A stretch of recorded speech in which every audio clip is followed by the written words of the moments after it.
la vie, elle sait pour nous. Parce que je me suis jamais retrouvée à la rue. Parfois, j'allais jusqu'à la veille, je savais pas où j'allais aller, et puis j'allais boire un thé dans un endroit, et je rencontrais quelqu'un que je connaissais furtivement, et je disais demain je suis à la rue, j'ai pas de logement. Ah ben ça tombe bien, ma copine elle part 3 mois, si tu veux, j'ai une deuxième chambre, je la sous-loue. Yes. Bonjour et bienvenue sur Ose Story, le podcast vérité de ceux qui ont osé.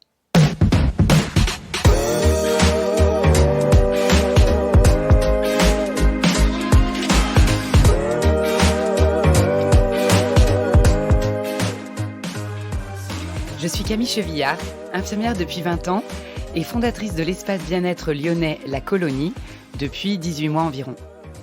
Je suis depuis toujours passionnée par le dépassement de soi, les expériences transformationnelles. L'idée de ce podcast, c'est d'aller à la rencontre des audacieuses et audacieux, ceux qui osent, qui s'autorisent, qui tentent une bifurcation sur leur trajectoire de vie, sans savoir si le nouveau chemin sera vraiment praticable.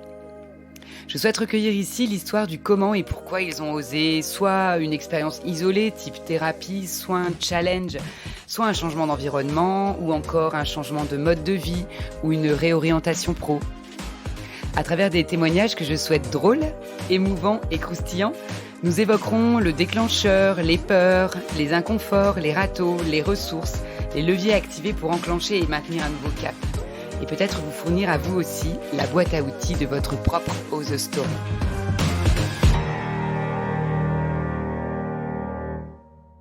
Tout quitter pour partir vivre sur une île au soleil. Ça vous parle ? Peut-être que ce rêve vous a déjà traversé ? Peut-être que vous avez entendu certains de vos amis émettre cette idée ? Eh bien, mon invitée du jour l'a fait. Elle a osé ce pari il y a quelques années. J'ai le plaisir de recevoir aujourd'hui Geneviève Véry. Geneviève est praticienne quantique. Elle accompagne des personnes en solo ou en groupe à se reconnecter à leur plein potentiel afin d'oser vivre une vie qui leur correspond mieux. Mais qui était Geneviève avant d'oser partir vivre sous le soleil de Saint-Barth ? Quelles étaient ses peurs ? Quel levier a-t-elle activé ? Et surtout, quels conseils inspirants peut-elle nous livrer aujourd'hui pour assouvir notre soif d'oser ?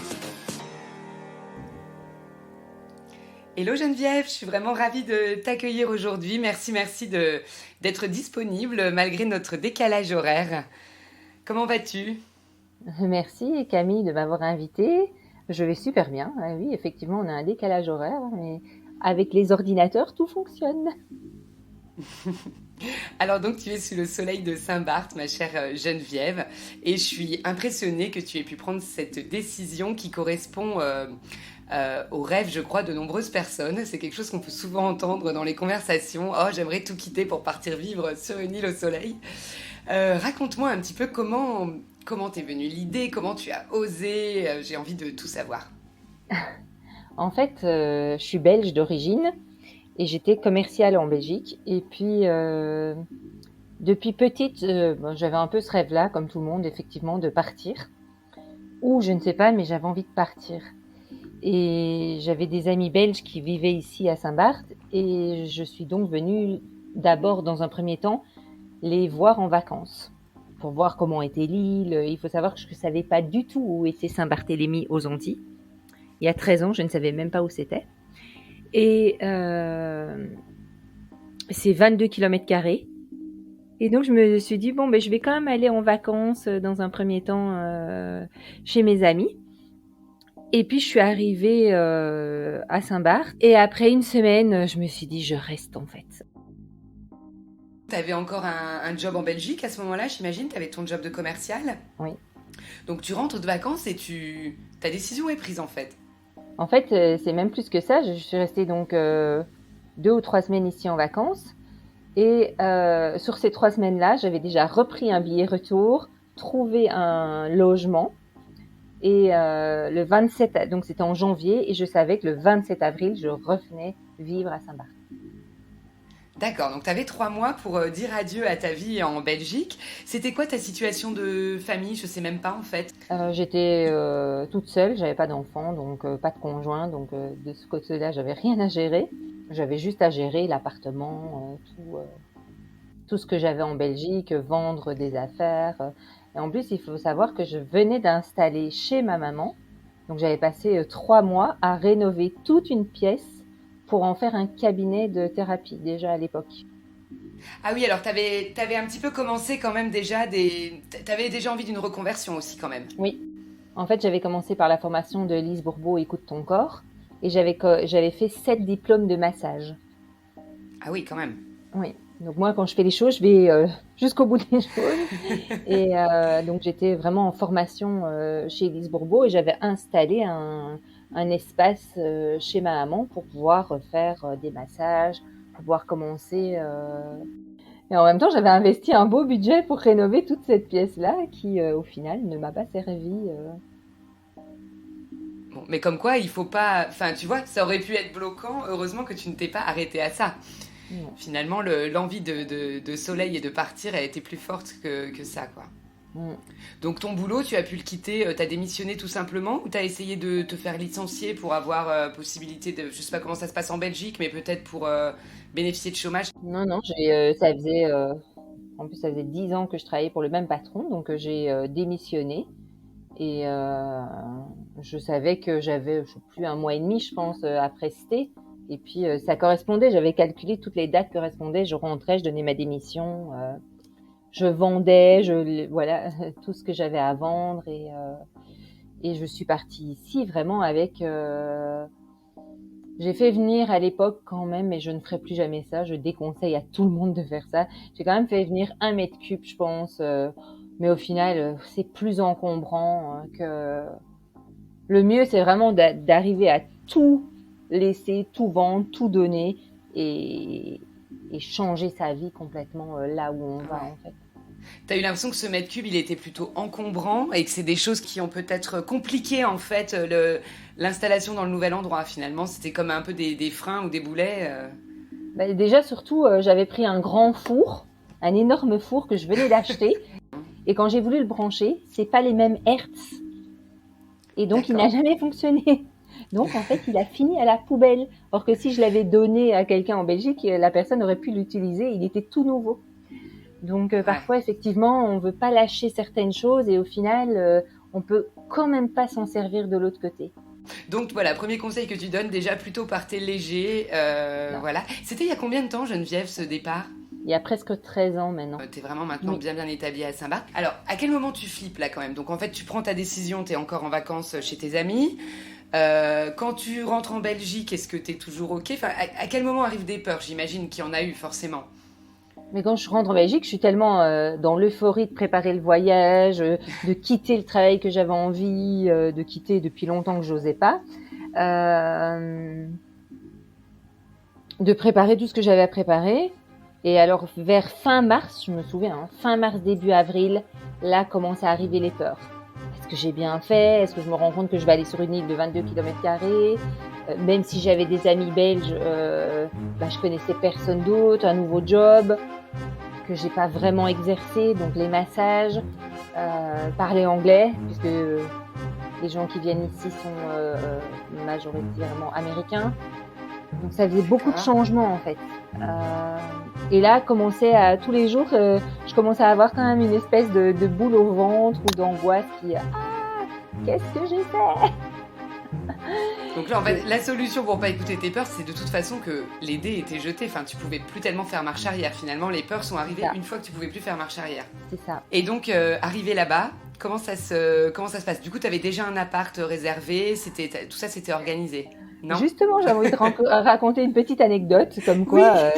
Oui, avec plaisir. Donc, je partais le 27 avril. Bon, vers début avril, je reçois un email du propriétaire, comme quoi l'appart n'est plus disponible, parce qu'en fait, il a flashé sur moi, et soit je me mets en couple avec lui, soit il ne me loue plus l'appart. Alors, comment te dire, je n'ai pas ça dans mes plans. Donc, non, je ne vais pas être en couple avec vous. Et moi, je lui ai écrit, hein, désolée de votre... voilà, il n'y a jamais eu de ma part autre chose qu'une location d'appartement. Là, là, là. Et donc, l'appartement était déjà à l'époque un studio à 1 200 euros. Et il me dit, bah, sinon, l'appartement, il passe à 2 000 euros. Ah, ok. 2-3 semaines avant, je me retrouve sans logement. Mais il faut savoir qu'à Saint-Barthélemy, c'est très très compliqué de se loger. Et je me dis, ok, si je peux donner une nouvelle clé aussi, c'est de faire confiance qu'il y a toujours une solution. Et je vais 2-3 jours après sur Facebook et je vois une fille que j'ai connue à une époque qui est, je savais même pas, sur Saint-Barth et qui met « Mes amis partent pour 2-3 mois, ils cherchent la collègue de rêve, si c'est vous, appelez-moi ». Et donc moi, j'ai appelé direct. C'est moi. Voilà. Et on s'est mis en contact et en fait, le courant est super bien passé avec eux. Et j'ai été 3 semaines avec eux. Après, ils sont partis, puis ils sont revenus. Et donc, j'ai été 3 mois toute seule dans une maison. Et puis, hop, on était un peu en coloc. Et puis, est arrivé le moment où il va aller trouver un appartement, c'est-à-dire en novembre, qui est pas du tout le bon plan parce qu'arrivent tous les saisonniers. Ouais. Et j'ai déménagé 7 fois. Voilà. Et c'était quoi les problèmes? C'est parce que c'était des trucs saisonniers ou enfin tu savais à chaque fois que tu t'engageais dans quelque chose de court terme ou c'est des locations qui te plaisaient pas? Non, c'est parce que je trouvais rien. Donc, je trouvais des gens qui sous-louaient pendant 3 semaines ou quelqu'un qui avait... il partait en vacances, donc il laissait son logement, mais il le sous-louait. Des gens qui n'avaient pas de vacanciers dans leur location saisonnière, donc ils louaient pendant 1 mois. Et en fait, je faisais tout le temps mes petits... Heureusement, j'avais pas trop de... à l'époque. Toujours avec ton mètre cube. Ah non, parce qu'entre-temps, j'en avais déjà donné ou séparé, parce que je me baladais avec mes petits cartons. Mais honnêtement, c'est ça que je retiens. La vie, elle sait pour nous. Parce que je me suis jamais retrouvée à la rue. Parfois, j'allais jusqu'à la veille, je savais pas où j'allais aller. Et puis, j'allais boire un thé dans un endroit et je rencontrais quelqu'un que je connaissais furtivement et je dis demain, je suis à la rue, j'ai pas de logement. Ah ben ça tombe bien, ma copine elle part 3 mois, si tu veux j'ai une deuxième chambre, je la sous-loue. Yes, ok j'arrive. Et pour bosser pendant tous ces mois alors, parce que du coup pas vraiment de chez toi, donc du coup comment tu proposes tes massages et tes accompagnements à ce moment-là? Mais quand je suis arrivée, j'ai d'abord postulé dans un hôtel où j'ai travaillé à la réception. J'avais jamais fait ça de ma vie. Hein. J'ai postulé, j'ai pas eu peur, je suis allée, bonjour, hop. Et j'ai travaillé dans l'hôtel jusqu'à fin août. Après, tout est fermé. Donc ça aussi, il faut savoir, il y a des îles où tout est fermé jusque... Bon, là, maintenant, ça réouvre plus tôt, mais à l'époque, c'était encore jusqu'en mi-novembre. Et il faut aussi être prêt à faire un peu des jobs qu'on ferait pas. J'étais réceptionniste dans un hôtel, chose que j'avais jamais faite. Et puis après, j'ai fait donc les massages, ça a recommencé même plutôt en décembre. Et en parallèle, j'ai pris la gestion d'une villa. Et en même temps, les massages, c'était des clients en villa en fait qui appellent les gestionnaires de villa, qui appellent les locations. Les agences immobilières gèrent les parcs de villas et les hôtels aussi appellent les masseuses quand ils n'ont pas leur spa. D'accord. Donc là, voilà, du coup, ça te permettait d'aller faire des massages à domicile ou dans des hôtels, appelés par des organismes. Et entre-temps, j'ai osé justement, comme je devais finaliser mon diplôme d'écoute ton corps, j'ai passé une petite annonce et j'avais 40 séances à offrir pour pouvoir valider mon diplôme d'écoute ton corps. C'est quand même assez énorme, 40 séances. Ouais. Et en fait, j'ai eu plein d'appels. Et ce qui était sympa, c'est qu'après, ça m'a permis de connaître plus de personnes et avoir des connaissances pour aller faire de la marche à pied ou aller boire un thé. Parce que quand tu arrives quelque part, après, les amis belges, ils étaient en famille. Donc, c'était différent de moi qui étais toute seule. Et donc, ça m'a permis d'avoir un cercle de connaissances différent. Cette île avec ces 3 mois où tout ferme là et tout, c'est un petit peu particulier. Comment tu vis la première fois les 3 mois où tout est fermé? T'as pas l'impression de te sentir au bout du monde, esselée Non, parce que j'adorais le calme. Après, où ça a été j'ai eu une espèce de down là où ça a été un peu plus compliqué. C'était après 6 mois que j'étais ici. Ma maman est venue et en plus on avait toutes les deux la dengue, donc par les moustiques, et une assez forte qu'on s'est retrouvée à l'hôpital. Et donc émotionnellement après c'était très compliqué quand elle est repartie. J'avoue que là j'étais là waouh, là je me sentais vraiment seule, sans famille. La haute saison allait commencer, donc il fallait vraiment avoir cette énergie-là. Et j'avais envie de repartir à ce moment-là. Et là, je me suis dit non. Je vais pas donner raison à tous ceux qui ont dit que je resterai jamais là-bas.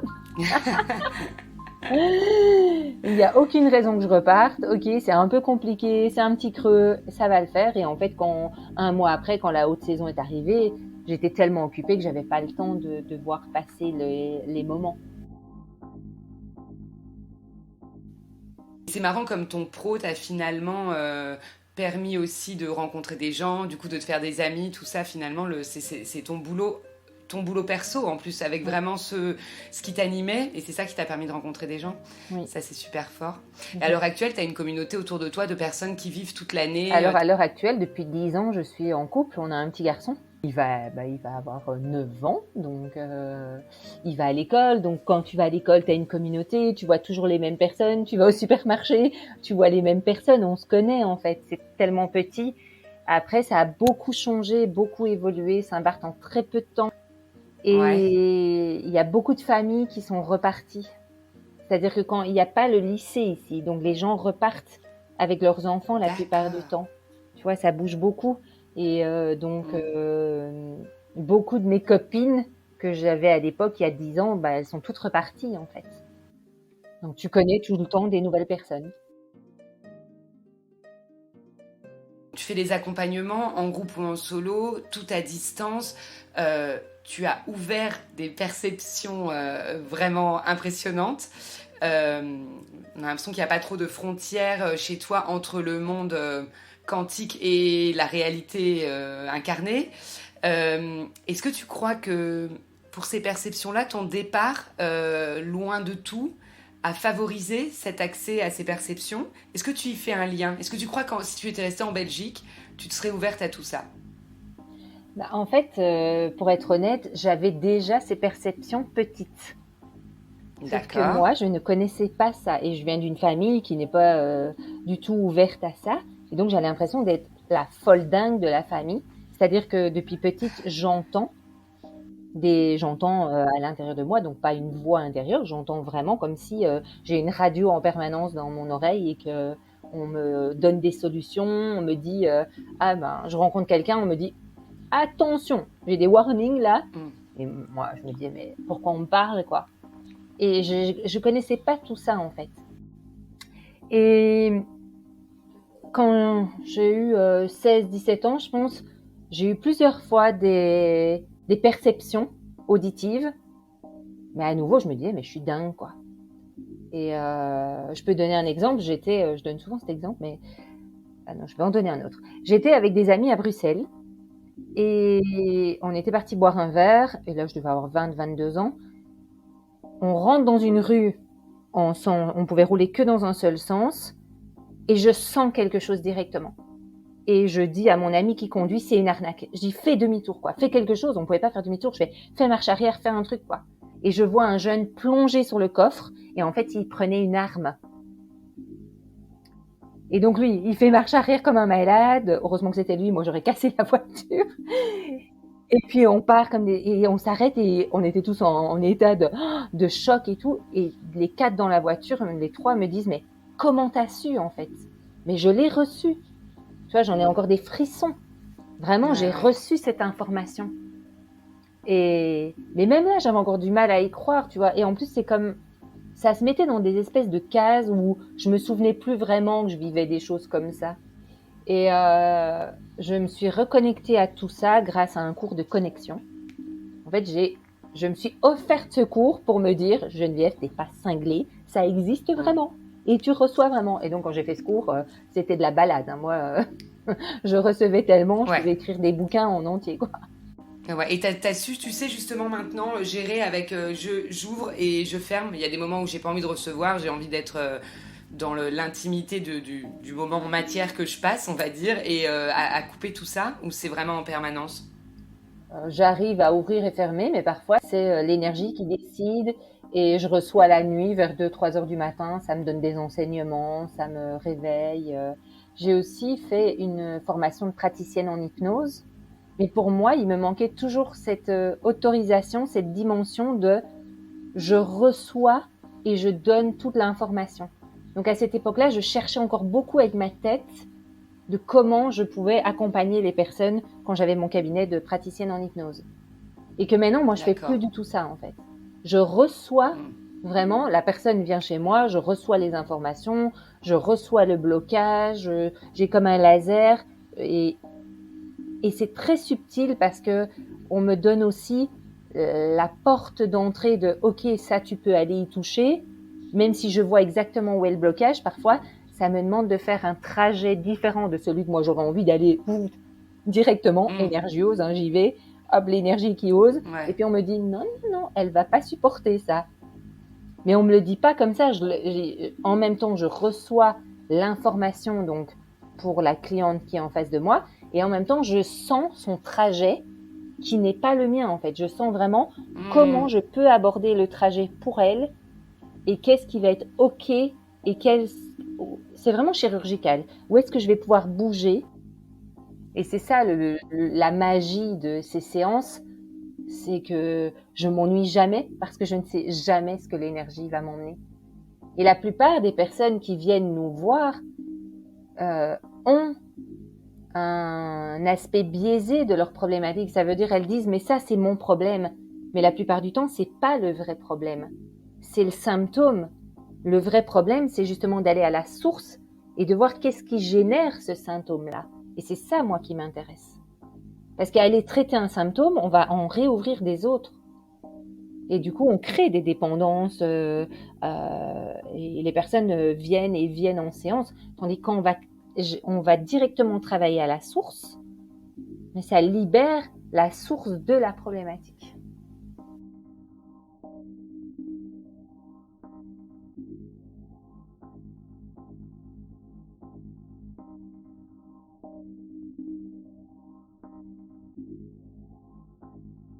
Comment on peut faire pour te contacter? Parce qu'il y a peut-être des gens qui nous écoutent et qui aimeraient pouvoir bénéficier de tes accompagnements que tu peux faire à distance, en plus j'imagine, puisque l'énergie n'a pas de frontières. Hein. Je travaille principalement à distance maintenant. Ce que je propose, c'est des lectures d'âme et avec justement une libération du blocage. Donc mon but, c'est je peux lire les énergies, je peux aller voir, comme j'ai expliqué tout à l'heure, les blocages, je peux voir les nœuds énergétiques. Il y a vraiment, on peut travailler sur toutes les problématiques. J'ai eu la semaine passée des personnes en burn-out, et justement, la personne en burn-out, elle me dit, mais c'est à cause de cette collègue-là. Et en fait, directement, moi, je recevais maman, maman. Alors, je me dis, c'est bizarre, quoi. Et là, je lui dis, mais est-ce qu'il y a un petit souci de relation avec votre maman? Non, pas du tout, pas du tout. Et puis en décortiquant, la personne, elle s'est rendue compte que c'est ça, quand j'appelle, je passe par des chemins, c'est pas forcément du temps, c'est vraiment prendre ce temps-là dans la séance avec la personne, pour lui montrer que ce qu'elle croit, c'est pas ce qui se passe dans l'énergie, en fait. Ça, c'est son mental qui lui racontait que c'est sa collègue qui lui causait souci. Mais ça demande une confiance, ça demande une installation de cette confiance dans le processus, que ce que je lui raconte, c'est vraiment qu'au fur et à mesure, elle peut se laisser aller dans la source, en fait. Et donc ça, je propose dans mes lectures d'âme, que je fais à distance, où ils peuvent tout trouver sur energiose.com, qui est mon site. Ça, c'est une séance, qui dure plus ou moins 1h30. Après, je propose aussi des symboles de lumière avec leur code. Donc, les symboles de lumière, j'ai reçu cet enseignement depuis le mois de mai. C'est ça qui me réveille la nuit. Et ça me donnait des symboles que je dessine avec des codes. Les codes, c'est vraiment des chiffres. Okay. Et en fait, par exemple, je devais appeler Air France. Et ça, quand on arrive chez Air France, on est perdu dans les tuyaux. Donc, je raccroche après 15 minutes. Et je dis, OK, envoyez-moi un symbole qui va me permettre d'avoir la bonne personne au bon moment et d'avoir la bonne réponse pour Air France. Donc, j'ai reçu le symbole, je l'ai dessiné, j'ai eu le code, j'ai rappelé Air France, ça n'a même pas sonné. Directement, j'ai eu la bonne personne, le bon numéro. C'est excellent. C'était magique. Donc, moi, les symboles, je les adore. Donc, ça, je propose aussi. Après, je propose un programme aisance financière, puisqu'on sait que beaucoup de personnes ont des peurs, des blocages par rapport aux financiers, et notamment pour oser partir. La question, c'est toujours, est-ce que je vais m'en sortir financièrement? Est-ce que mes enfants, s'il y en a, ils vont être à l'abri? Est-ce que je vais retrouver un travail? Et donc, dans l'aisance financière, c'est une bulle, c'est un espace de 2h30 où aussi, grâce à mes techniques, on va aller libérer toutes les problématiques. Mais là, c'est vraiment spécifique par rapport au financier. Il y a beaucoup de croyances dans le financier, beaucoup de loyauté. Donc tout ça, on va l'explorer sur 2h30. Et j'offre un symbole avec sa libération pour le financier. D'accord. Et la dernière chose, c'est le programme complet accélération, justement. Ce programme, et c'est un programme sur 3 mois, ça permet d'acquérir les techniques énergétiques. En fait, c'est pas moi, j'explique, je fais une première fois avec eux, donc je leur fais vivre en énergie quantique ce que ça fait. Et après, ils vont le faire eux-mêmes. Et moi, je check en même temps pour voir qui est bloqué. Et le but aussi, c'est de couper le mental, en fait. Et le but, c'est vraiment que les personnes deviennent autonomes aussi. Parce qu'on va pas se mentir, on va toujours vivre, et heureusement pour nous, des expériences, qu'elles soient super agréables ou parfois désagréables. Le but, c'est que si je vis une expérience géniale, ben, tant mieux. Et si je vis une expérience désagréable, comment j'y fais face en 2 heures de temps ou en parfois 5 minutes et que j'ai plus à traîner ça pendant des mois ou des années derrière moi. Ça, c'est vraiment mon but, de libérer à la source et au cœur de la problématique. Donc ça, c'est un peu le programme accélération, c'est un petit peu une école presque en fait. C'est vraiment, tu vas enseigner comment savoir se libérer de cette manière-là en autonomie. C'est sur 3 mois, c'est 2 lives par semaine. Les personnes ont aussi des accompagnements en individuel pour voir où est-ce qu'il y a encore quand même, ou si la personne, voilà, elle me dit ah ben là vraiment j'y arrive pas, ça va pas se traiter là dans le groupe, c'est 10-12 personnes maximum. Et dans ce groupe-là, la personne elle y arrive pas, je vais dire bah non, écoute, on s'appelle 20 minutes, je check, on regarde, je te réexplique et hop, comme ça elle est remise sur les rails. C'est vraiment ultra VIP. Hein. Moi, mon but, c'est pas que les gens se sentent dans un programme de masse qui n'existe pas. Non, mon but, c'est que les personnes, chacune trouve sa place, chacune se sente intégrée et puisse libérer ses propres problématiques. Okay. Donc ça peut les aider à libérer aussi bien des problématiques de santé que de couple, que de job, que d'argent. C'est assez... Là, il y a une grande ouverture. Après, on peut tout régler, quoi. C'est ça. Le but, c'est toujours de retrouver cette paix intérieure. C'est, ok, je vis ça, mais je ne suis pas ce que je vis. Je suis vraiment à l'intérieur de moi. Ben, c'est la paix intérieure, quoi, la force tranquille. Et la plupart des personnes vont encore chercher des émotions de peur, de colère, peu importe, pour sortir de ce qu'elles vivent. Et moi, ce que j'apporte, c'est de faire l'inverse, c'est d'aller à l'intérieur de soi, chercher sa ressource pour pouvoir libérer facilement les choses. Parce qu'au final, c'est facile.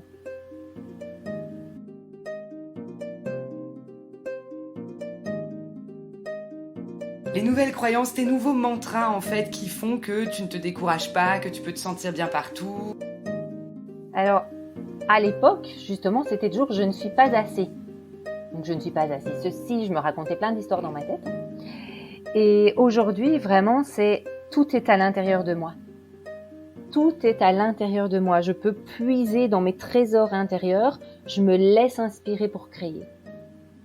Et il y a un mantra que j'adore aussi, c'est « seul moi », mais ça veut dire seul mon cœur, mon âme connaît la réponse. C'est que la plupart du temps, les personnes ont besoin d'être rassurées. Elles vont chercher à l'extérieur quelque chose qu'elles n'arrivent pas à trouver à l'intérieur. Et quand on répète ce mantra, seul moi et la vie connaît la réponse. Donc seul moi, c'est seul mon âme. C'est ce qui me fait du bien. Moi, j'ai cette impression quand même que de t'être laissé cette première autorisation de réaliser ce rêve, de partir loin, sans avoir trop de garanties de quoi que ce soit, ça a été quand même un peu la porte d'entrée à une grande série d'autorisations qui sont nées ensuite, quoi. C'était un peu le premier pas vers si je suis capable de faire ça, finalement, je peux plein d'autres choses. Ça a été la grande autorisation de me retrouver moi-même et de m'aimer, en fait. On parle toujours d'amour, mais tu sais, je trouve que c'est assez biaisé. On parle toujours de la confiance en soi, de l'estime de soi. Et en fait, c'est vraiment d'aller ressentir au plus profond de soi. Oui, et ce que je reçois, c'est cette âme qui vit. et qui connaît ce qu'elle a besoin de vivre. C'est pour ça qu'on va toujours chercher chez les autres les autorisations de « ok, moi j'ai envie de vivre ça, mais j'ose pas ». Non, c'est dans mes accompagnements, c'est vraiment je vais faire revenir la personne dans son cœur, dans son âme, et de voir, ok, est-ce que si tu vas vivre là-bas, est-ce que c'est ok pour ton âme? Est-ce que tu as besoin de l'expérimenter? Et peut-être que c'est tout quelque chose qu'elle se raconte pour fuir quelque chose qu'elle n'aime plus. On ne sait pas en fait. Et on va juste le savoir en connectant la personne. Merci infiniment Geneviève pour ce partage d'expérience. Merci de m'avoir invitée. Merci beaucoup pour votre écoute. J'espère que comme moi, vous avez été inspiré par l'histoire de Geneviève, que vous aurez repéré ses peurs, ses leviers et ses clés, et surtout la magnifique ouverture que lui a permis ce premier choix d'oser partir vivre son rêve d'expatriation. N'hésitez pas à vous abonner pour être informé de la sortie des prochains épisodes et en savoir plus sur mes invités. Vous pouvez aussi me contacter et me faire vos retours à l'adresse camille@lacolonie.net et sinon directement sur les réseaux, Facebook, YouTube, vous avez toutes les infos en dessous du podcast. Merci à vous.